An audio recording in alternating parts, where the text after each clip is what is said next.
नमस्कार, मैं भानु प्रताप बिष्ट। साथियों, यह मेरा ऑफिशियल चैनल है जिस पर मैं आप सभी को पेंशन से जुड़ी हर जरूरी और अहम खबर देता हूं। अगर आपने अभी तक हमारे इस चैनल को अभी तक सब्सक्राइब नहीं किया है तो पेंशन से जुड़ी हर जरूरी खबर पाने के लिए अभी चैनल को सब्सक्राइब करें और हमारे इस सुपर खबर चैनल से लगातार जुड़े रहें, क्योंकि आपका एक सब्सक्राइब हमें और अधिक मजबूती प्रदान करता है। भारत में आज के समय क्या बेसहारा कामगारों और वृद्धों के अधिकारों के लिए बोलना कोई अपराध माना जाने लगा है? क्या कर्मचारी भविष्य निधि संगठन की असलियत दिखाना और पार्लियामेंट की सच्चाई जनता तक पहुंचाना झूठी अफवाह कहलाने लगा है? साथियों, आज की इस विश्व निधि संगठन की असलियत दिखाना और पार्लियामेंट की सच्चाई जनता तक पहुंचाना झूठी अफवाह कहलाने लगा है। साथियों, आज की इस विश्व निधि संगठन के साथ और विश्व निधि संगठन की सच्चाई जनता तक पहुंचाना चर्चा को आरंभ करने से पूर्व मैं उन तमाम व्यक्तियों को जो मुझे निशाना बनाते हैं और मेरी सत्य जानकारी को भ्रामक सिद्ध करने का प्रयास करते हैं, उन्हें मैं सीधे तौर पर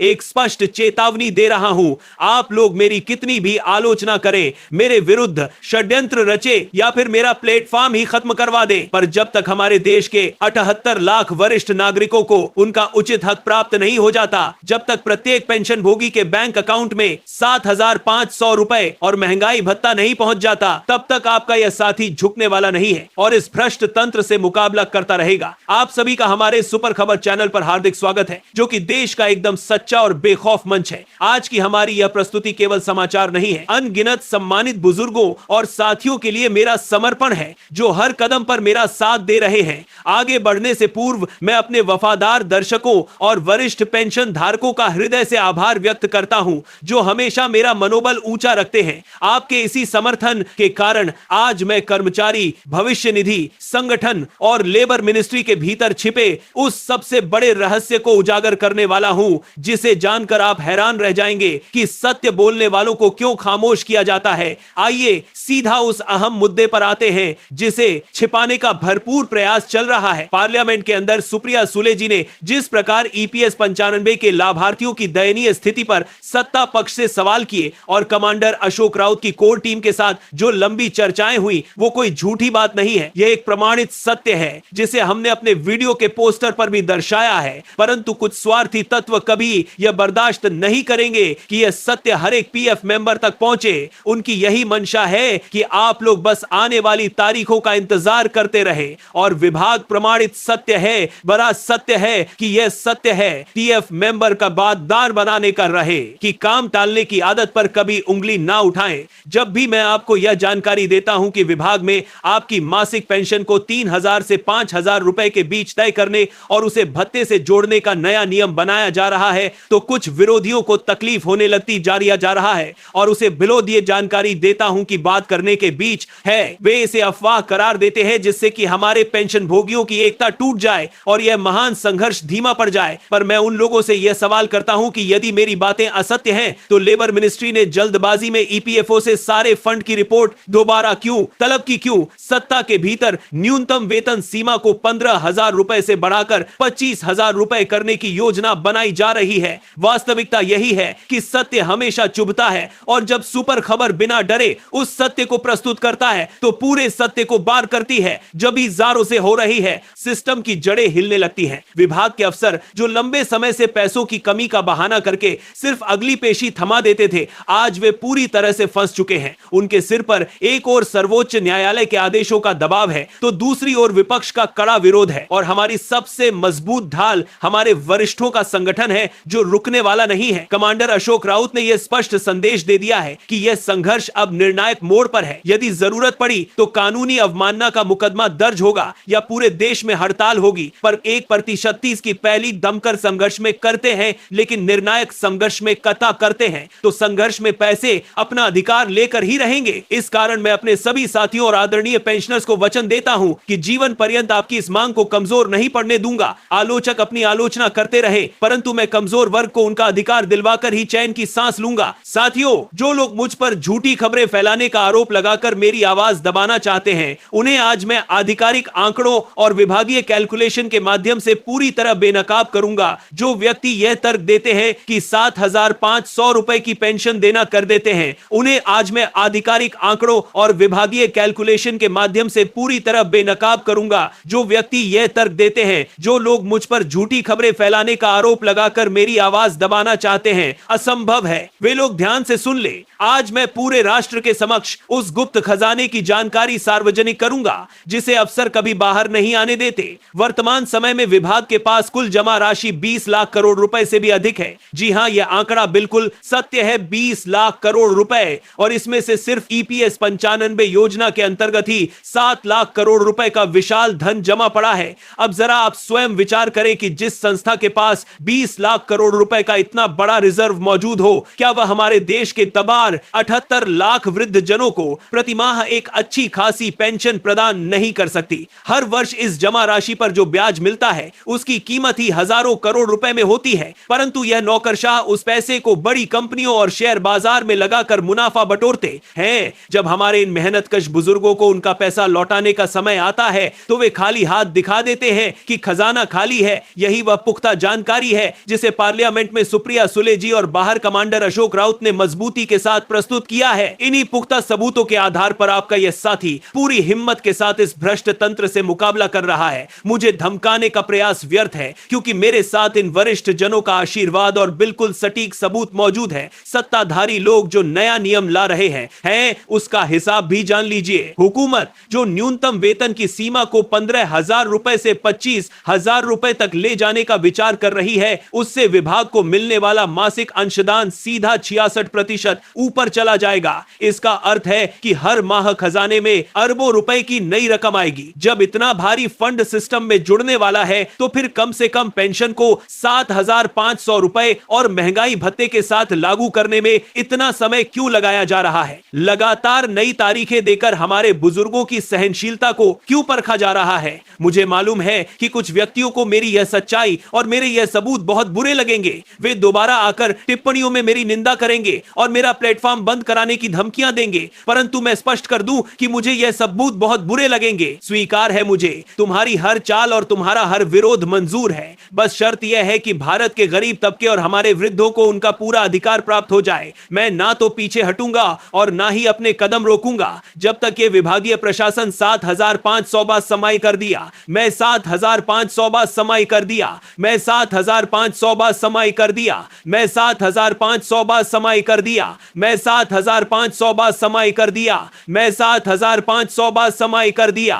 मैं 7,500 बार समाई कर दिया। रुपए और भत्ते के साथ मुफ्त इलाज का लिखित प्रमाण नहीं निकाल देता तब तक आपके अधिकारों की यह जंग हमारे इस मंच पर 24 घंटे इसी प्रकार जारी रहेगी। मेरे जो भी साथी और वरिष्ठ जन इस महासंग्राम में पूरी ईमानदारी से मेरा साथ निभा रहे हैं, मैं उन्हें प्रणाम करता हूं, क्योंकि आपके इसी हौसले के कारण हम आज अधिकारियों से कड़े सवाल पूछने में सक्षम हैं। आज जब मैं इस 20 लाख करोड़ रुपए के खजाने का जिक्र कर रहा हूं तो मेरे मन में एक गहरा दुख है जिसे मैं सुपर खबर के माध्यम से संपूर्ण देशवासियों के सामने साझा करना चाहता हूं। जो लोग मेरी सच्चाई पर पर्दा डालना चाहते हैं और इसे कोरी अफवाह करार देते हैं, उनसे मेरा यह प्रश्न है कि क्या आप लोगों ने कभी किसी EPS, क्या आपने कभी सोचा है कि जब एक 75 वर्ष का वृद्ध व्यक्ति जिसने अपना पूरा जीवन भारत के विकास हेतु फैक्ट्रियों में कड़ी धूप में काम करते हुए निकाल दिया, जब वह माह के अंत में महज 1,000 या 1,200 रुपए की मामूली पेंशन के लिए